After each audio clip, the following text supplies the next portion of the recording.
नमस्कार सगळ्यांना। तर आज आपला स्पेशल बेत काय आहे तर आज पहिल्यांदाच आपल्या चॅनल वरती टाकत आहे भाजी भाजी म्हणजे आपल्याला मस्त झटपटीत भाजीला काय नसलं की घरातल्या जे वस्तू आहे त्याच्यापासून आपल्याला झटपटीत असा मस्त असा भात बनवायचा आहे पुलाव। तर हे काय तर हे म्हणतात तुम्ही मस्त असे सोयाबीन येतं त्याला गरम पाण्यामध्ये असं भिजत ठेवलं होतं चांगलं पिळून काढलेले। आता तर सोयाबीन पासून आपल्याला मस्त असं झटकीपट भात बनवायचा आहे। आणि इकडे बघा त्यासाठी काय काय साहित्य शेंगदाणे टोमॅटो कढीपत्ता तमालपत्र बटाटा आणि कांदा एवढं घेतलेले। आणि त्या फोडणीला टाकण्यासाठी इकडे आलं लसूण खोबरं आणि हिरव्या मिरच्या वाटून घेतलेले आहेत। झटपट आता फोडणी द्यायची आणि मस्तपैकी आपल्याला असा 2 वाट्या तांदूळ घेतलेले आहेत असा पुलाव बनवायचा आहे। तर तेल टाकून घेते कुकर ठेवला या गॅसवर। प्रेशर कुकर मध्ये पटकन 10 मिनिटात भात होतो। म्हणलं आता चला आज शनिवार आहे तर आज काय भाजीचं नको आम्ही भातावरचा आज मस्तपैकी छानाचा भात बनवूया। तर आता मस्त आता आपण हे करून घेतलेले याच्यामध्ये तेल टाकून त्यामध्ये आपल्याला थोडीशी जिरं टाकायचे जिऱ्याची फोडणी द्यायची ह्याला। सगळ्यात अगोदर जिरं टाकलं जिरं चांगलं तडतड वाजलं म्हणजे भाजून जातो मसाल्यासोबत। आणि आता कांदा हा उभा चिरलेला कांदा टाकून देते आणि छान अशी फोडणी कांदा लालसर होईपर्यंत परतून घ्यायचा। मग राहिलेलं वाटण मग टाकून घ्यायचं। तमालपत्र टाकून घेतलं ह्याच्यामध्ये आणि कढीपत्ता पण टाकून घ्यायचा आपल्याला लगेच म्हणजे छान अशी फोडणी बसत। आणि टमाटर थोडं ते परतलं की आपल्याला वाटलेला खोबरं आणि ते पण टाकून घ्यायचं लगेच कारण खोबरं आणि लसूण ते करपून जाईल म्हणून आधी थोडा कांद्याला ब्राऊन कलर येतो असा भाजून घ्यायचं चांगलं छानपैकी असं मस्तपैकी लाल कलर आलेला आहे कांद्याला टमाट्याला चांगला। आता हे खोबरं हे पण आपण सगळं वाटून घेतलेलं पेस्ट सगळं ह्याच्यामध्ये टाकून घेऊन चांगलं परतून घ्यायचं ह्याला। आणि मग शेवट बटाटा टाकायचे चांगलं परतत आले की मग सोयाबीन टाकायचे आपल्या त्याच्यात। सोयाबीन चांगलं झालेलं आहे गरम पाण्यामध्ये भिजलेले सोयाबीन मध्ये कसं तेल असतं असे पिळू चांगले घेतलेले।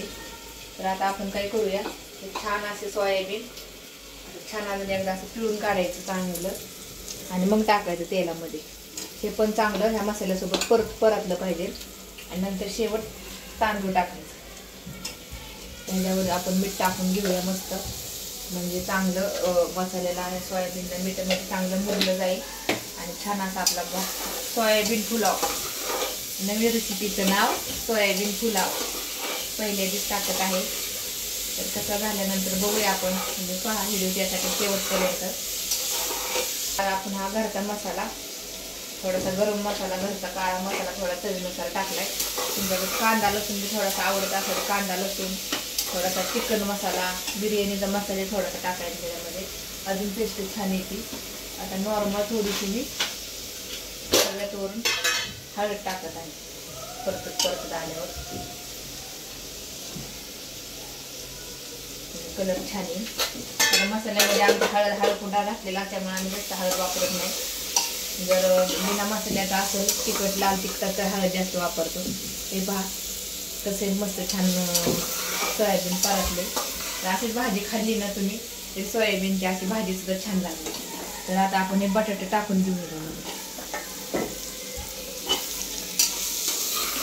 त्याचा अर्धा कुकर झालेला आहे ते पण टाक बटाटे छान मस्त सुगंध तर खूप छान सुटलेला आहे मसाल्याचा असं वाटते सोयाबीनची भाजी तयार झालेली। तर आपण हे तांदूळ स्वच्छ धुवून घेतलेले हे तांदूळ चांगलं परतू घ्यायचं आणि वरून आपल्याला लागेल तसं पाणी टाकून घ्यायचं। तर छान आता बघा परतून झालेलं आहे। आता आपण यामध्ये पाणी जसं लागेल तसं पाणी वतलेलं आहे छान असा बघा कलर आलेला आहे।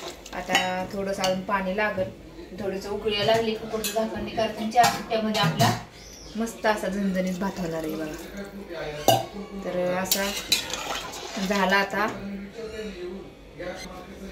तर आणि मस्त आता वरून 1 चमचा मी तुपाची धार टाकलेली घी गावरान आपला असलं घी लावून घेतले। तर छानपैकी 4 शिट्ट्या झाल्या की आपला भात तयार होणार आहे। तर कसा वाटला आजचा भाताची आपला रेसिपी आपली नक्की सांगा। असं कुकर लावून 4 शिट्ट्या झाल्या की गरमागरम पोट भरून भात खावा आणि या तुम्ही बी एकदा करून बघा।